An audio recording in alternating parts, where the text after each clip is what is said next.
আচ্ছা দোস্ত, এই যে সবাই প্রেম করছে, কেন প্রেম করে? আর প্রেম করলে কি কথা বলে ওরা? আমি তো এসব নিয়ে পিএইচডি করেছি, তাই না? আমি কি করে বলবো ওরা কি কথা বলে?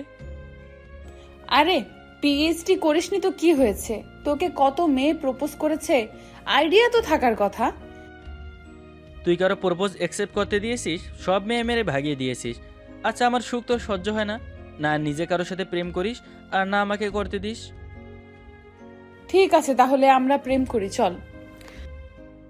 প্রেম আর তোর সাথে? এমনিতেই তো আমার অবস্থা খারাপ হয়ে আছে তোর বেস্ট ফ্রেন্ড হয়ে। আর গার্লফ্রেন্ড হলে আমার বেঁচে থাকতে হবে না। তুই কাউকে বিয়ে করিনি। এখন এত কেয়ার করি তো তাই বুঝিস না আমার গুরুত্ব। যখন থাকবো না তখন ঠিকই চোখের পানি আর নাকের পানি ফেলে কান্না করবি। বেঁচে যাই আমি তুই না থাকলে। যখন থাকবি না তখন বুঝবি। এখন চল, ক্লাস শুরু হয়ে যাবে। দুজনে কলেজের পুকুর পাড়ে এসে বসে আড্ডা দিচ্ছিলাম। আমি ফারদিন, তিশা আমার বেস্ট ফ্রেন্ড। দুজনে উঠে ক্লাসে চলে আসি। আর হ্যাঁ, আমরা দুজনে সেই ক্লাস 9 থেকে একসাথে পড়ছি। অনার্স শেষ বর্ষে পড়ছি দুজন।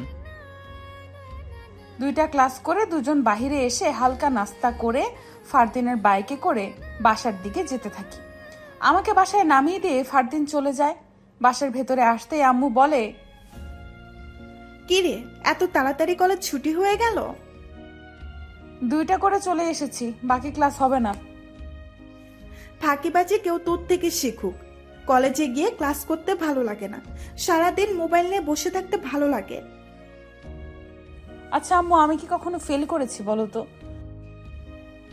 ভালো রেজাল্ট তো করেন নাই আম্মা চান, কোনো রকম টেনে টুনে পাশ করেন। পাশ করেছি এটাই অনেক। এত ভালো রেজাল্ট করে কি হবে? সেই তো অন্যের ঘরে রান্না করতে পাঠাবে। নাচতে না জানলে উঠান বাঁকা, ভালো রেজাল্ট করতে পারে না আর বলে ভালো রেজাল্ট করে কি হবে। আম্মুকে ভেঙচি কেটে রুমে চলে আসি। সব সময় এক কথা, চেঞ্জ করে শুয়ে পড়ি। এখন খাবারের জন্য নিচে গেলে আরো কত কথা শুনতে হবে। বাসায় এসে ফ্রেশ হয়ে খাবার খেয়ে রুমে চলে আসি। আব্বু এখনও অফিস থেকে আসেনি। আর আম্মুকে জন্মের পর দেখিনি। কাজের মেয়েটা সকালে এসে সব কাজ শেষ করে রান্না করে দিয়ে চলে যায়। শুয়ে মোবাইল টিপতে টিপতে ঘুমিয়ে পড়ি। বিকাল 4টা বাজে। হঠাৎ আম্মু রুমে এসে বলে, দিশা, একটা শাড়ি পরে নিচে আয়। হঠাৎ শাড়ি পরবো কেন? কাহিনী কি আম্মু? তোর আব্বুর বন্ধু আর তার ছেলেকে নিয়ে এসেছে, তোকে দেখতে এসেছে। আমি এখন বিয়ে করব না। দেখতে এসেছে শুধু, আর দেখতে এলে কি বিয়ে হয়ে যায়? তাড়াতাড়ি চেঞ্জ করে নিচে আয়। দেখতে এলে কি বিয়ে হয়ে যায় নাকি? এই কথার জন্য কত মেয়ের স্বপ্ন যে নষ্ট হয়ে গেছে তার ঠিক নেই। এখন কিছু বলতেও পারবো না।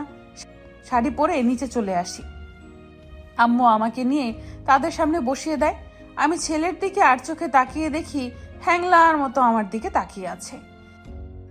ইচ্ছে করছে শালার চোখ গেলে দেই। তাদের কথাবার্তা শুনে মনে হচ্ছে আমাকে তাদের খুব পছন্দ হয়েছে, আর বিয়ের দিনক্ষণ খুব তাড়াতাড়ি ঠিক করবে। মোবাইলের রিংটনে ঘুম ভেঙে যায়। ঘুম ঘুম চোখে মোবাইল হাতে নিয়ে দেখি বেস্টু লেখা। তোর জন্য কি একটু শান্তিতে ঘুমাতেও পারবো না? শালা, এইদিকে আমি মরে যাচ্ছি আর তুই শান্তিতে ঘুমাচ্ছিস? কেন, তোকে কি সাপে কেটেছে নাকি? নাকি ভুল হয়ে মধু ভেবে বিষ খেয়ে নিয়েছিস? কেন যে আল্লাহ আমাকে এত সুন্দর করে বানিয়েছে। এই ফালতু কথা বলার জন্য তুই আমার ঘুম নষ্ট করলি? দোস্ত, তুই ছাড়া তো আমার কেউ নেই। তুই আমাকে এই বিপদ থেকে বাঁচা। এত ড্রামা না করে কি হয়েছে বলবি? একটু আগে আব্বুর বন্ধু আর তার ছেলে এসে আমাকে দেখে গেছে। আমাকে তাদের পছন্দ হয়েছে। আমি এই বিয়ে করব না, তুই কিছু কর। আমি তোকে ওই ছেলের হাতে তুলে দিয়ে আসবো। তোর বিয়ে হলে সবচেয়ে বেশি খুশি হব আমি। তোর জ্বালা থেকে বাঁচবো। আমার মাথা না খেয়ে এখন যার সাথে বিয়ে ঠিক হয়েছে তার মাথা খা। আমাকে ঘুমাতে দে। শালা, তোর ঘুম আমি বের করছি। আমাকে তুই ওই ছেলের হাতে তুলে দিবি, তাই না? আমি আসছি তোর এমন জায়গায় লাথি দিব কখনো বাবা হতে পারবি না। ঘুম থেকে উঠে পরে কথা বলবো। শালা কল কেটে দিল। শালা আমাকে বুঝতেই চায় না, রাম ছাগল একটা। আমি তো তোকে ভালোবাসি ফারদিন, অন্য কাউকে কি করে বিয়ে করব? সন্ধ্যায় ঘুম থেকে করে ফ্রেশ হয়ে নিচে এসে দেখি আব্বু সোফায় বসে আছে। আমি এসে আব্বুর পাশে বসি। কিরে, তোর ঘুম হলো? তুমি কখন এসেছো আব্বু? ঘন্টাখানেক আগে। তোর রুমে গিয়ে দেখি তুই ঘুমিয়ে আছিস। কলেজ কেমন চলছে তোর? খুব ভালো আব্বু। তিশার সাথে ঝগড়া করে বাসায় এসেছিস নাকি আজও? না আব্বু, আচ্ছা ভালো কথা মনে করিয়ে দিয়েছো তো। তখন কল করে কি আবল তাবল বললো বুঝিনি। আমি তিশার সাথে কথা বলে আসছি। রুমে এসে তিশাকে কল করি, সাথে সাথে কল রিসিভ করে। কিরে, মোবাইল হাতে নিয়ে বসেছিলি নাকি? কেন কল করেছিস বল। আরে তুই তখন কল করে কি আবল তাবল বললি বুঝিনি। এখন বল কি হয়েছে। তোকে বলে আর লাভ নেই, আর 7 দিন পর বিয়ে, এসে ঠুসে খেয়ে যাস। রিয়েলি? তোর বিয়ে ঠিক হয়ে গেছে? ওয়াও, আমি অনেক খুশি। এবার একটা প্রেম করতে পারবো। যা ইচ্ছে কর গিয়ে, আমাকে আর কখনো কল করবি না তুই। এটা কি হলো? আমাকে দিশা কল করতে না বললো কেন? আচ্ছা, বরকে পেয়ে বন্ধুকে ভুলে গেছে? সে যাই হোক, এবার একটু শান্তিতে থাকা যাবে। রুম থেকে বের হতে গেলে মোবাইলটা বেজে ওঠে। তিশার আম্মু কল করেছে। আসসালামু আলাইকুম আন্টি, কেমন আছেন? খুব ভালো আছি। তুই তো এখন আমাকে ভুলেই গেছিস, আমাদের বাসায়ও আসিস না, আর আমাকে কলও করিস না। আমি আমার এত কিউট আন্টিকে ভুলতে পারি? হয়েছে, আর মিথ্যা বলতে হবে না। শোন, তুই আজকে আমাদের বাসায় চলে আয়। তিশার বিয়ে ঠিক হয়েছে, আমার তো কোনো ছেলেই নেই, তোকেই সব কিছু করতে হবে। আমি আসি তো আন্টি, আমার বেস্টুর বিয়ে বলে কথা। আমি আজকেই চলে যাচ্ছি। আমি কল কেটে নিচে এসে আব্বুর পাশে বসি। কিরে, তিশার সাথে কথা হলো? আব্বু, আর 7 দিন পর তিশার বিয়ে। আমাকে আন্টি আজকেই যেতে বলেছে। এটা তো খুশির খবর। তা কখন যাবি? এখনই যাবো আব্বু, তোমাকে বলার জন্য আসলাম। আচ্ছা ঠিক আছে, সাবধানে থাকবি ওখানে, আর কোনো রকম ফাজলামো করবি না। আমি ঠিক আছে বলে রুমে এসে একটা ব্যাগে কিছু ড্রেস নিয়ে আব্বুর থেকে বিদায় নিয়ে বাইক নিয়ে চলে আসি তিশাদের বাসায়। কলিং বেল দিতেই তিশা দরজা খুলে আমাকে দেখে বলে, তুই আমাদের বাসায় এসেছিস কেন? আর ব্যাগ কেন তোর হাতে? আমি না তোমাকে ছাড়া থাকতে পারছি না জান, তাই তোমাকে নিয়ে পালাবো বলে ব্যাগ নিয়ে এসেছি। কি এসব বলবো ভেবেছিস? আন্টি কল করে আসতে বলল, তোর বিয়ে সব দায়িত্ব আমার। তোর থেকে আমি এসব কথা শুনতেও চাই না, তোকে কিছু করতে হবে না, তুই যা এখান থেকে। তিশা, তুই ফারদিনের সাথে এভাবে কথা বলছিস কেন? ও তোর বেস্ট ফ্রেন্ড, আর তোর বিয়েতে ও থাকবে না? দেখো না আন্টি, তোমার মেয়ে শুধু শুধু আমার সাথে ঝগড়া করছে। শালা, তোর মাথা আমি ফাটিয়ে দেব। ফিস ফিস করে কি বলছিস? তোমার মেয়ে আমার মাথা ফাটাবে বলছে। এই সর সামনে থেকে। আমি তিশাকে ধাক্কা দিয়ে সরিয়ে আন্টির কাছে এসে আন্টির পাশ হয়ে সালাম করি। আন্টি আমার পিঠে হাত বুলিয়ে দেয়। তিশা, ফারদিনকে তোর পাশের রুমে নিয়ে যা, ফ্রেশ হয়ে খেতে আয়। আমি মাথা নেড়ে হ্যাঁ বললে তিশার সাথে রুমে চলে আসি। আচ্ছা তিশা, তোর বরকে তো দেখালি না, দেখতে কেমন? ঠিক তো সব কিছু, নাকি তোর মতো নাক বসা? তোর নাক ফাটিয়ে দিব আমি, দাঁড়া। আমি দরজা বন্ধ করে ওয়াশরুমে চলে যাই। বাহির দেখে আমাকে ইচ্ছে মতো বকছে। সবাই একসাথে ডিনার করতে বসেছি। আব্বু ফারদিনকে আঙ্কেল কেমন আছে, লেখাপড়া কেমন চলছে, আরো অনেক কিছু জিজ্ঞেস করছে। আব্বু ভালো আছে আঙ্কেল, আর সব কিছু ঠিকঠাক চলছে। আচ্ছা শোন, কাল শপিং করতে যাব, তুইও কিন্তু আমাদের সাথে যাবি। আমি নিজে তিশার বিয়ের সব কিছু করবো আন্টি। কিরে তিশা, ঠিক বললাম তো? তিশা আমার দিকে তাকিয়ে দাঁত কিরমির করছে। আমি এটা বুঝতে পারছি না, তিশা ওর বিয়ে ঠিক হবার পর থেকে আমার সাথে এমন করছে কেন? আমি কি ঘুমের ঘরে তখন উল্টাপাল্টা কিছু বলেছি? আর কিছু ভাবতে পারছি না। সবাই একসাথে ডিনার শেষ করছি। তিশার রুমে এসে তিশাকে দেখতে পেলাম না। বাসার সবখানে খুঁজলাম, কোথাও নেই। ছাদে এসে দেখি ম্যাডাম রেলিং ধরে দাঁড়িয়ে আছে। আমি গিয়ে ওর পাশে দাঁড়াতে খেয়াল করি তিশা কান্না করছে। আমাকে দেখে তাড়াতাড়ি চোখের পানি মুছে নেয়। কিরে, কি হয়েছে তোর? কান্না করছিস কেন? কিছু হয়নি, তুই এখানে কেন এসেছিস? আঙ্কেল আন্টিকে ছেড়ে চলে যাবি তাই কান্না করছিস? তোকে এত কিছু জানতে হবে না, তুই কখনো বুঝবিও না। তুই বুঝিয়ে বললেই তো বুঝি। এত বছরও যখন বুঝিসনি আর এখনো বুঝবি না। কি হয়েছে তোর, আমাকে বলবি না তিশা? কিছু হয়নি, আমাকে একটু একা থাকতে দে প্লিজ। ফারদিন কিছু না বলে চুপচাপ চলে যায়। আমি আকাশের দিকে তাকিয়ে একটা দীর্ঘ নিঃশ্বাস ফেলি। তুই আমাকে কখনো বুঝবি না ফারদিন। তিশার যে কি হয়েছে বুঝতেই পারছি না। আমার জানতেই হবে তিশা কি এই বিয়েতে রাজি কিনা। পরের দিন সকালে সবাই শপিং করতে চলে আসি। ফারদিন, তোর যা পছন্দ নিস কিন্তু। আমি আগে তিশার জন্য বেনারসি দেখি আন্টি। তিশা বেনারসি পরবে নাকি লেহেঙ্গা? তোর আমার জন্য কিছু পছন্দ করতে হবে না, তুই তোর জন্য পছন্দ কর। আন্টি শাড়ি দেখতে ব্যবস্থা করো। আমি তিশার হাত ধরে চেঞ্জিং রুমে চলে আসি। এখানে কেন নিয়ে এসেছিস? কি হয়েছে তোর বল আমায়? কাল থেকে তুই আমার সাথে ঠিকমতো কথা বলছিস না। আমি কি কোনো ভুল করেছি? তুই না বললে আমি বুঝবো কি করে? তিশা কিছু না বলে আমার ঠোঁটে কিস করে। আমি বড় বড় চোখে ওর দিকে তাকিয়ে আছি। এখনো বলতে হবে আমি চাই? আর কেন তোর সাথে এমন করছি? বলি তিশা চলে যায়, আমি ওখানেই বসে পড়ি। তার মানে তিশা আমাকে ভালোবাসে। আমি একটা স্টুপিড, তিশাকে কখনোই বুঝতেই পারলাম না।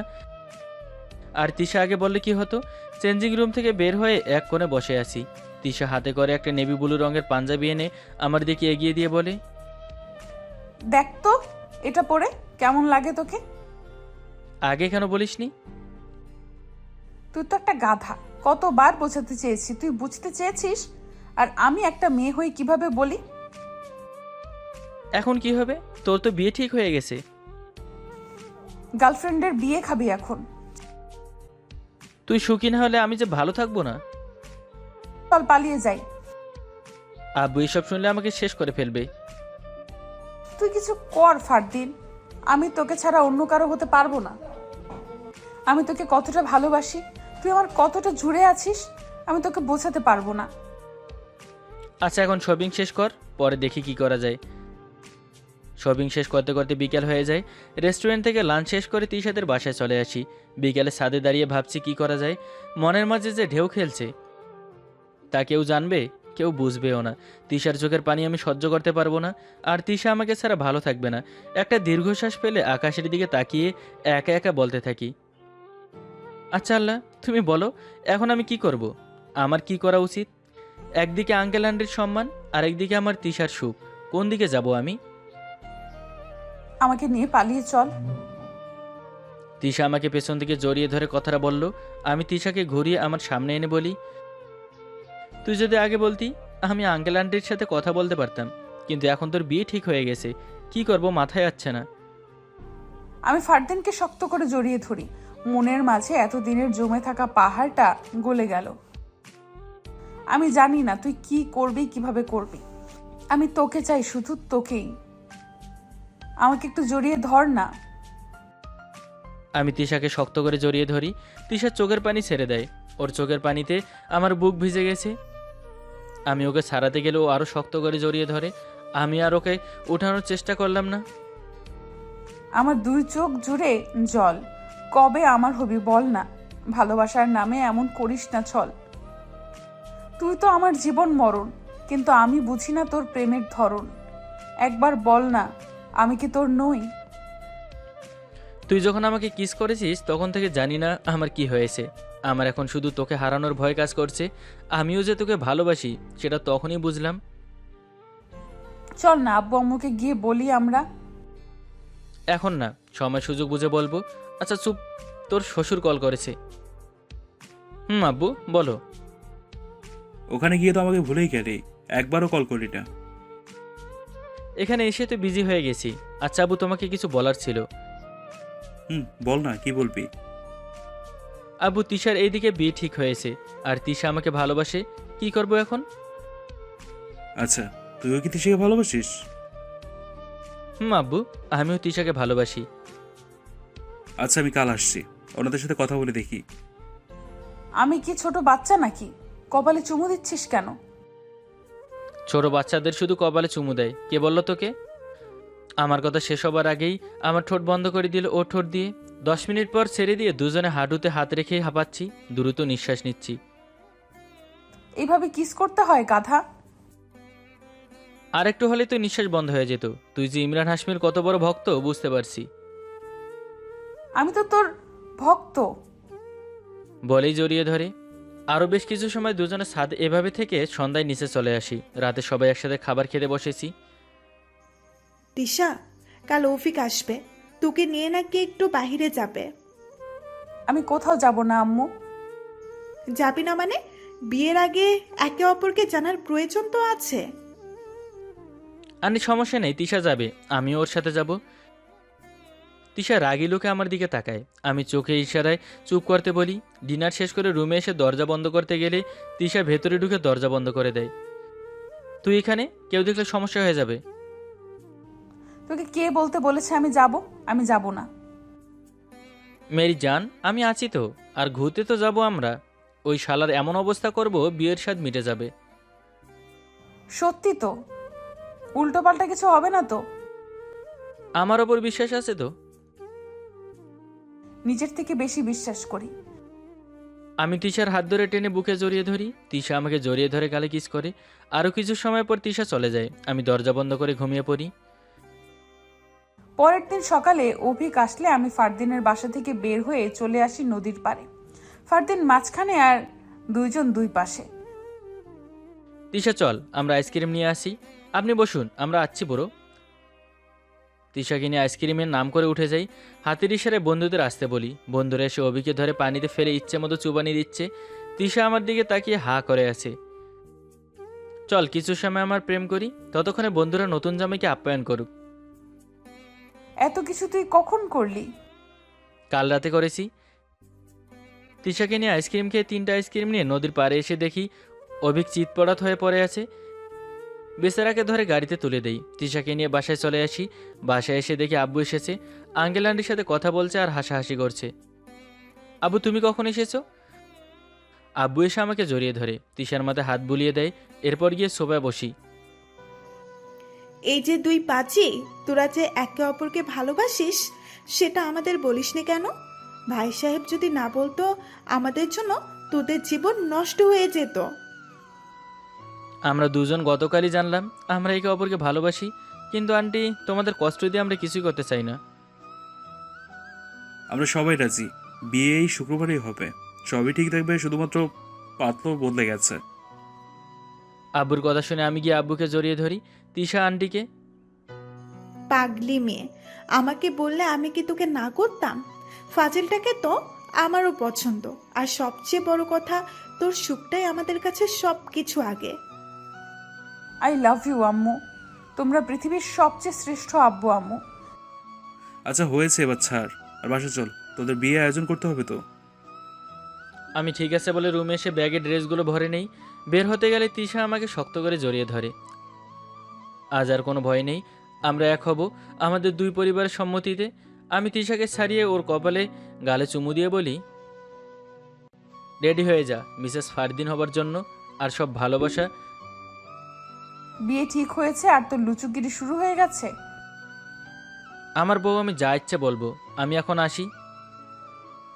ফারদিন আমার গালে চুমু দিয়ে হাসতে হাসতে চলে যায়। আজকে নিজেকে অনেক হালকা লাগছে। পাখির মতো আজ উঠতে ইচ্ছে করছে।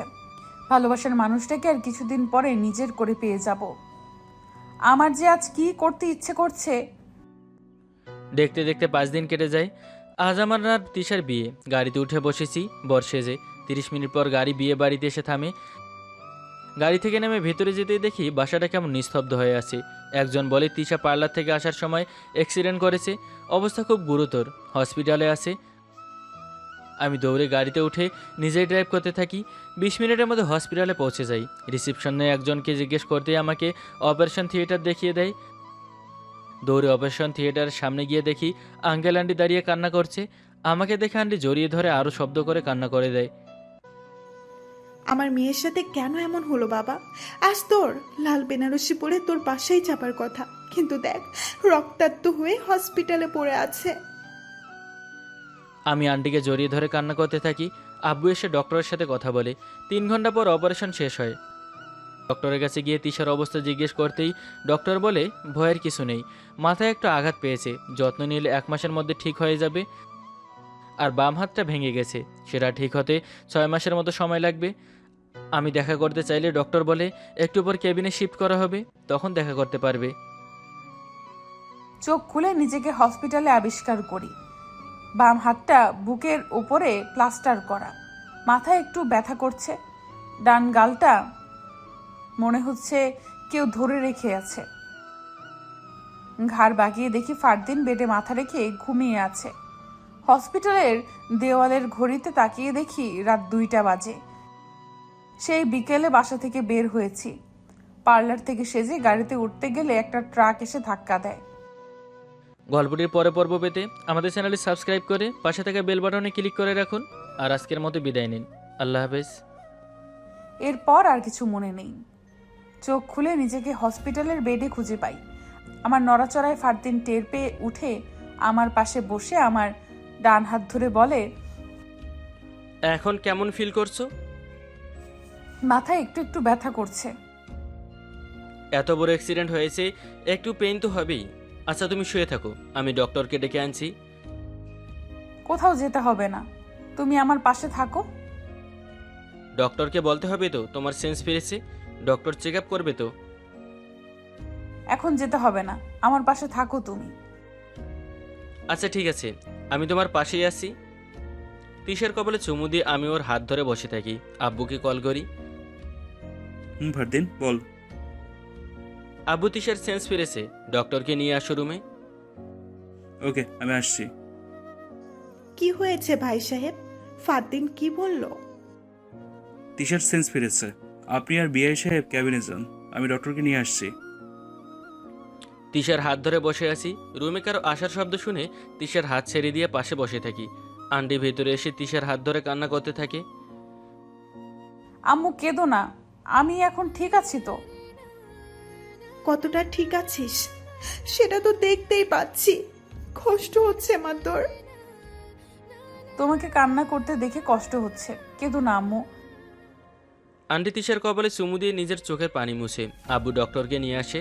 ডক্টর তিশাকে চেক আপ করে কিছু মেডিসিন লিখে দেয়। আর তিশার সবসময় খেয়াল রাখতে বলে। এই সময় তিশাকে কোনো রকম প্রেশার নিতে বারণ করে। আব্বু চলে যায় মেডিসিন আনতে। আন্টি আপনি আঙ্কেলকে নিয়ে বাসায় চলে যান, আমি তিশার সাথে আসি। তুমি একা পারবে না বাবা, তার চেয়ে বরং আমি থাকি। তুমি চলে যাও, সারাদিন অনেক ছুটাছুটি করেছ। আমি তিশাকে নিয়ে এখান থেকে একেবারে যাব। হসপিটালে এত লোক থাকা সম্ভব নয়, আর রাতও অনেক হয়ে গেছে, সকালে আবার চলে আসতে হবে। আম্মু আমাকে অনেক বুঝিয়ে শুনিয়ে বাসায় পাঠিয়ে দেয়। আব্বু একটু আগে মেডিসিন আর হালকা কিছু খাবার দিয়ে চলে যায়। ফারদিন আমাকে ধরে আধশোয়া অবস্থায় বসিয়ে দিয়ে খাবার খাইয়ে দিচ্ছে। তোমার খুব কষ্ট হচ্ছে তাই না? আমি আমার বইয়ের সেবা করছি, কষ্ট হবে কেন? আজ আমাদের বিয়ে হবার কথা ছিল, কত স্বপ্ন পূরণ করার ইচ্ছে ছিল, কিন্তু দেখো আমি হসপিটালে শুয়ে আছি। আজ হয়নি তো কি হয়েছে, তুমি সুস্থ হলে আমাদের সব স্বপ্ন পূরণ হবে। আমি আমার গল্পের শুরুতে তোমাকে চাই, আর গল্পের শেষেও তোমাকেই চাই।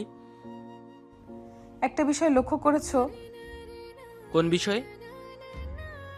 আমরা একে অপরকে তুই থেকে তুমি করে বলছি। অনেক তুই করে বলা হয়ে গেছে, এখন থেকে জীবনের বাকিটা সময় আমরা তুমি করেই বলবো।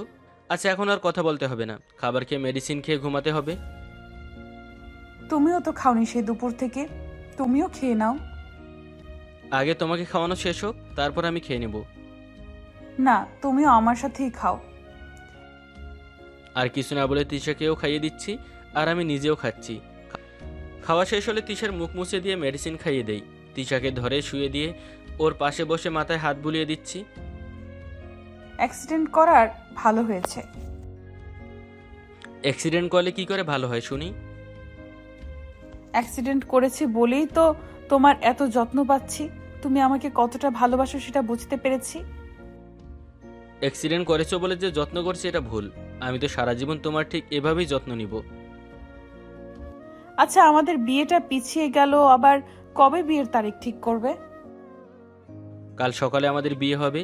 আমি ইতিহাস তৈরি করব হসপিটালে বিয়ে করে। সত্যি কাল আমাদের বিয়ে হবে? কাল হবে, এখন ঘুমিয়ে পড়ো, রাত অনেক হয়ে গেছে। আমি তিশার কপালে চুমু দিয়ে ওর চুলে হাত বুলিয়ে দিচ্ছি। কিছু সময়ের মধ্যে তিশা ঘুমিয়ে পড়ে। আমিও ওর চুলে হাত বুলিয়ে দিতে দিতে কখন ঘুমিয়ে গেছি জানি না। সকালে মিষ্টি কিরণ চোখে পড়তেই ঘুম ভেঙে যায়। ফারদিন আমায় ধরে বেডে মাথা রেখে চেয়ারে ঘুমিয়ে আছে। আমি হাত সরিয়ে নিয়ে ওর চুলে হাত রাখতেই ঘুম ভেঙে যায়। কখন উঠেছো তুমি? মাত্রই উঠেছি। তুমি বেডে শুলেই পারতে, পাশের বেডটা তো খালি। তোমার কখন ঘুম ভেঙে যায় তাই। আচ্ছা তুমি শুয়ে থাকো, আমি তোমার জন্য পানি নিয়ে আসছি, ফ্রেশ করিয়ে দিচ্ছি। আমাকে ওয়াশরুমে যেতে হবে।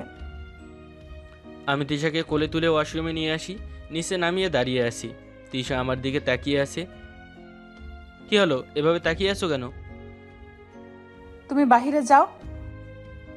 বাইরে না গেলে হয় না? মার দিব কিন্তু এখন ফাজলামো করলে। আচ্ছা বাবা, যাচ্ছি তো। ফাজিল একটা। ফারদিন হাসতে হাসতে চলে যায়। একটু পর আমি ফারদিনকে ডাকি। ফারদিন আমাকে কোলে করে বেডে শোয়া অবস্থায় বসিয়ে দেয়। দুজন মুখোমুখি হয়ে চোখাচোখি করছি। দুজনে দুজনের চোখে তাকিয়ে আছি, কারো পলক পড়ছে না। হঠাৎ কেউ কাশি দিতেই ফারদিন উঠে পেছনে তাকায়। আমি সামনে তাকিয়ে দেখি আম্মু। দুজনে লজ্জা পেয়ে মাথা নিচু করে আছি। দুইজনের জন্য খাবার নিয়ে এসেছি, এসো আমি দুইজনকেই খাইয়ে দিচ্ছি। আম্মু তুমি একা এসেছো? তোর আব্বু আর আঙ্কেল ডক্টরের সাথে কথা বলছে, ফারদিন গিয়ে ফ্রেশ হয়ে এসো। আমি মাথা নেড়ে ওয়াশরুমে চলে যাই। এখন কেমন ফিল করছিস? ব্যথা আছে বেশি?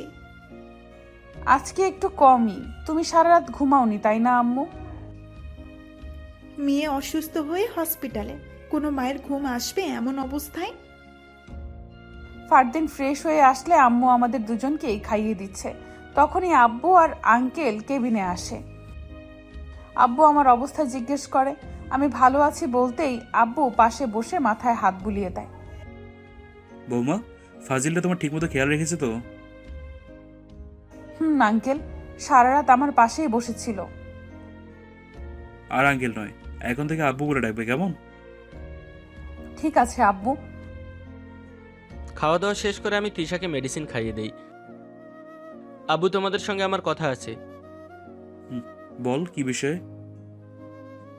আমি আজকেই তিশাকে বিয়ে করতে চাই, এখানেই। এখন বিয়ে কি করে সম্ভব? তিশা মা সুস্থ হয়ে বাসা যাক, তারপর বিয়ে হবে। এখন মানে এখন একটা কাজী ডেকে নিয়ে আসলেই তো হয়, আর অনুষ্ঠান তিশা সুস্থ হলে করা যাবে। কিন্তু বাবা হসপিটালের বিয়ে, এটা কেমন দেখায় না?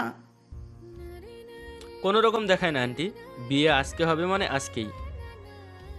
আচ্ছা ঠিক আছে, আমি আর বিআই সাহেব গিয়ে কাজী নিয়ে আসছি। আব্বু আর আঙ্কেল চলে যায় কাজে আনতে। আম্মু ফারদিনের দিকে তাকিয়ে বলে, আচ্ছা এই বুদ্ধিটা কার ছিল? আমার আন্টি। একটু ভাবো, হসপিটালে বিয়ে, আমাদের যখন বাচ্চা হবে তখন আমি তাদের গল্প শোনাতে পারবো আমি তাদের আম্মুকে হসপিটালে বিয়ে করেছি। ফারদিন কি হচ্ছে? আম্মুর সামনে কি সব বলে যাচ্ছ? তোর বুদ্ধির জবাব নেই, ভালো একটা বুদ্ধি বের করেছিস। তোমার মেয়ের জামাই বলে কথা, বুঝতে হবে তো। আম্মুর সামনে কি সব বলে যাচ্ছ? কুত্তাটা যেন লজ্জা বিক্রি করে দিয়েছে। আম্মু হাসছে। একটু পর কাজী নিয়ে আসলে আমাদের বিয়েটা হয়ে যায়। এবার খুশি তোরা? বিয়ে হসপিটালে হয়ে গেছে। তোদের ছেলে মানুষের গেল না, হসপিটালকে বিয়ে বাড়ি বানিয়ে ফেলেছিস। হয়েছে। এখন আমি আমার বউয়ের সাথে কথা বলবো, তোমরা বাসায় চলে যাও। এই তো লজ্জা করছে না আমাদের সামনে এসব বলতে? লজ্জা করবে কেন? আমি আমার বউয়ের সাথে কথা বলবো বলেছি। ভাই সাহেব, এদের লজ্জা আর এখন নেই, আমরা বাইরে যাই, চলুন। আব্বু আন্টি আঙ্কেল চলে যায়। আমি তিশার পাশে বসতেই তিশা আমার পেটে ঘুষি দিয়ে বলে, এই তোমার কি সত্যিই লজ্জা নেই? আব্বু আম্মু আঙ্কেলের সামনে কেউ এইভাবে কথা বলে? বাপরে কি শক্তি! এই তুমি না অসুস্থ, এত শক্তি আসে কোথা থেকে? আমার বাম হাত ভেঙেছে, ডান হাত নয়। বুঝলাম। আমরা এখন হাজব্যান্ড ওয়াইফ, সারা জীবনের জন্য বিয়ের পবিত্র বন্ধনে বাধা পেরেছি। আমি আমার বরের কাছে একটা আবদার করতে পারি? একটা কেন? তোমার যতটা ইচ্ছে ততটা আবদার করতে পারো। আমার এখানে থাকতে ভালো লাগে না, আমি বাসায় যাব। আচ্ছা, আমি ডক্টরের সাথে কথা বলে দেখি। ডক্টর যদি বলে বাসায় নিয়ে গেলে সমস্যা হবে না, তাহলে আমরা আজকে বাসায় চলে যাব। আমি আব্বু আঙ্কেল আন্টির কাছে এসে তিশা হসপিটালে থাকতে চায় না সেটা বলি। ডক্টরের সাথে তাহলে কথা বলে আসছি, দেখি ডক্টর কি বলে। ডক্টরকে বলে ডক্টর বলে নিয়ে যেতে পারি, তবে সবসময় তিশার সাথে কাউকে থাকতে হবে। আমি থাকবো জানাই। এরপর সকল ফর্মালিটি শেষ করে কেবিনে চলে আসি। ডক্টর কি বলল? আমরা বাসায় যাচ্ছি এখনই। আমার বৌমা যেন হেঁটে না আসে এই অবস্থায়।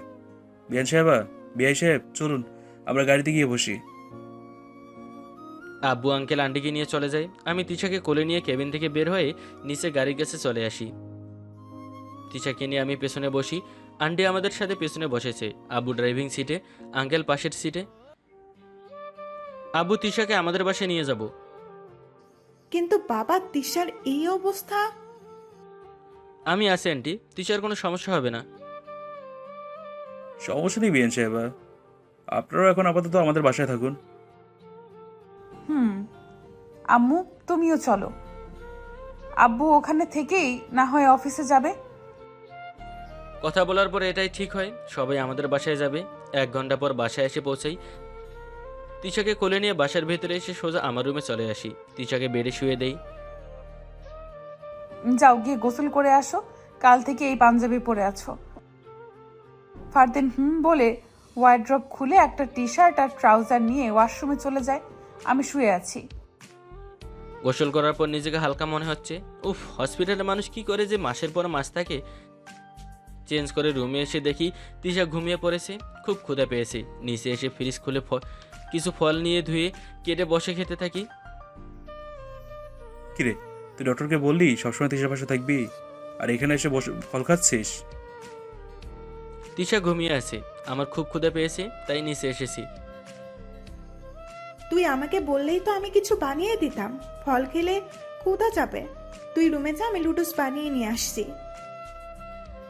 আমি ঠিক আছে বলে রুমে চলে আসি। তিশা এখনও ঘুমিয়ে আছে। আমি সোফায় বসে ফল খেয়ে যাচ্ছি। একটু পর আন্টি নুডলস নিয়ে আসলে বসে খেতে থাকি। দেখতে দেখতে 1 মাস কেটে যায়। তিশার মাথার ব্যান্ডেজ খোলা হয়েছে, হাতে ব্যান্ডেজ খুলে আবার নতুন করে ব্যান্ডেজ করে দিয়েছে। তিশা এখন আগের থেকে অনেক সুস্থ। বিকেল এখন, ব্যালকনিতে এসে দাঁড়িয়ে আছি। ফারদিন পেছন থেকে জড়িয়ে ধরে ঘাড়ের নাক ঘষছে। আমি চোখ বন্ধ করে ওর চুলে হাত রাখি। আমাকে আরো শক্ত করে জড়িয়ে ধরে। নীল মেঘের পালক আজ সব তোরই হোক, উপহার দেব চাইছি তোকে। রোদ মুখ মলে দিন আজ ভীষণ রঙিন, একা বয়ে চলা ঢেউয়ে বুকে। একবার আলতো ছোঁয়ায় তোর ওই খালি পায়, বালিয়ারি হয়ে মরেছি। যদি বাঁচতে বলিস সব মিথ্যে নালিশ, আমি 1000 বছর বেঁচেছি।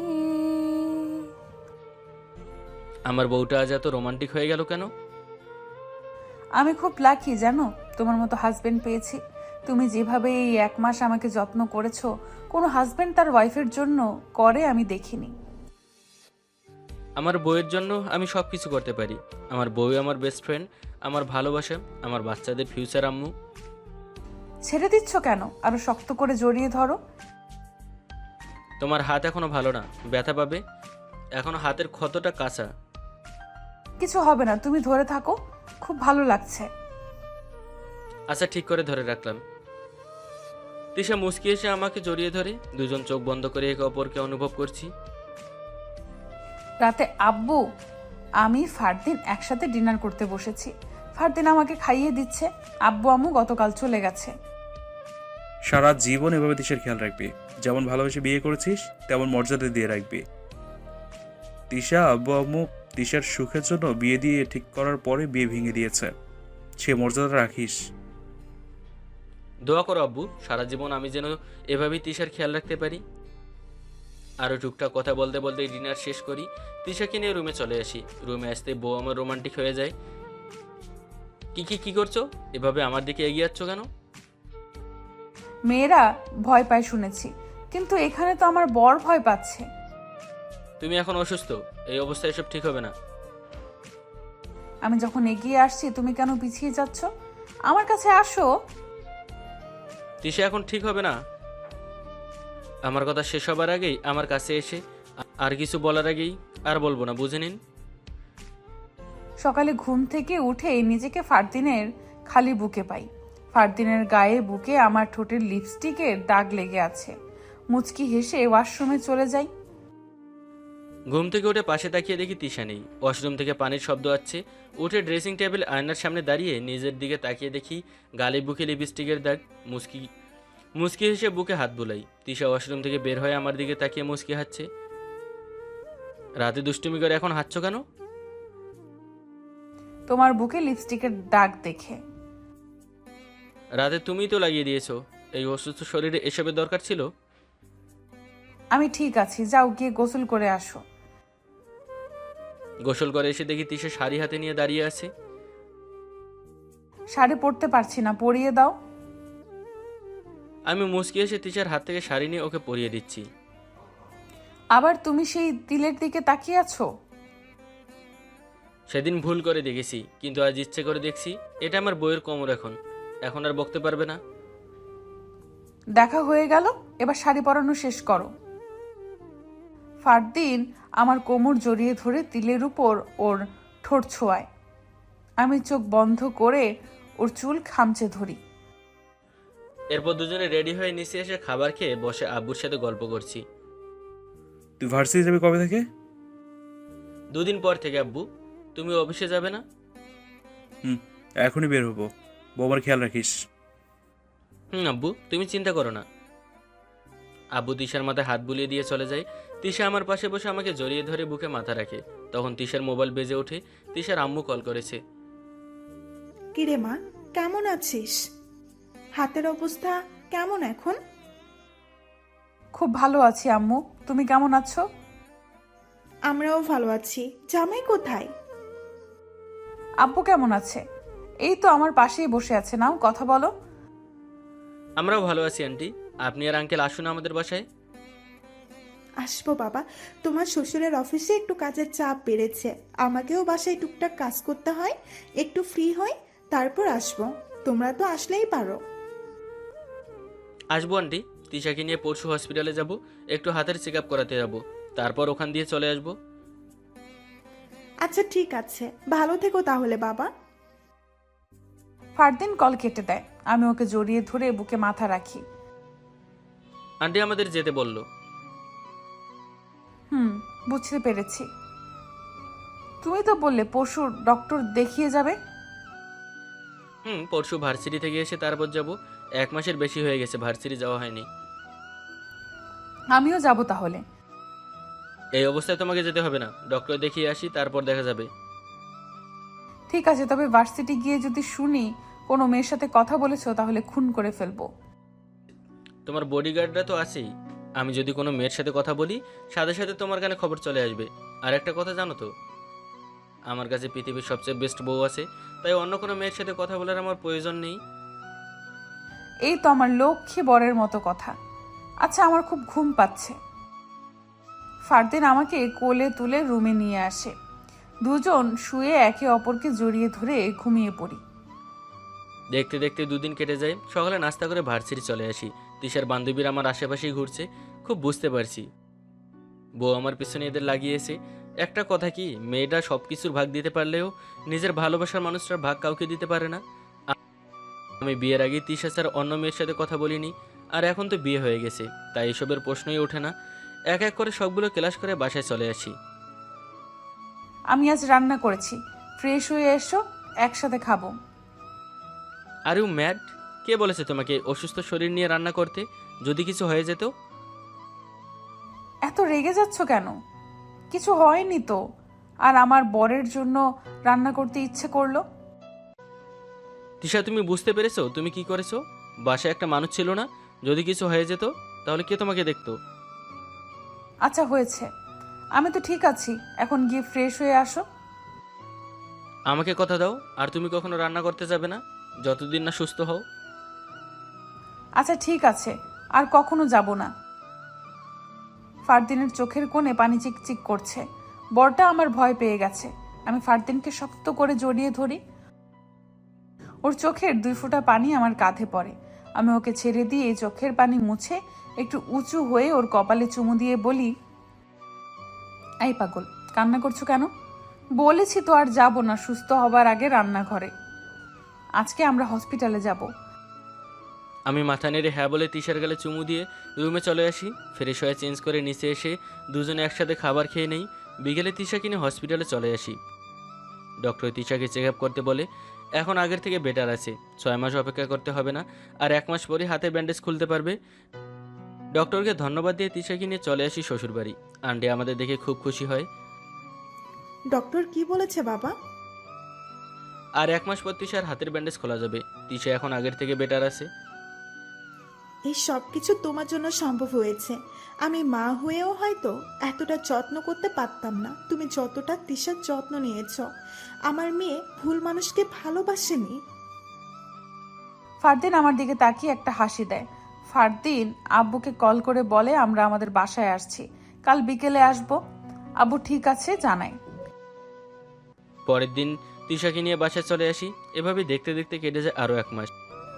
তিশার হাতের ব্যান্ডেজ খোলা হয়েছে। তিশা এখন সম্পূর্ণ সুস্থ। তবুও ডক্টর কিছুদিন ভারী কিছু তোলার জন্য নিষেধ করেছে। এরপর কি হবে বুঝতে পারছেন না? আমাদের বিয়ে ধুমধাম করে হবে। বিয়ের তারিখও ঠিক হয়ে গেছে। আর 10 দিন পর সবাই চলে আসবেন। আপনাদের দাওয়াত রইল। আমিও আমার গল্পের শুরুতে ফারদিনকে চেয়েছি, আর গল্পের শেষটাতেও ফারদিনকেই চেয়েছি। আর আমি আমার ভালোবাসার মানুষটাকে পেয়েছি। আল্লাহ হাফেজ।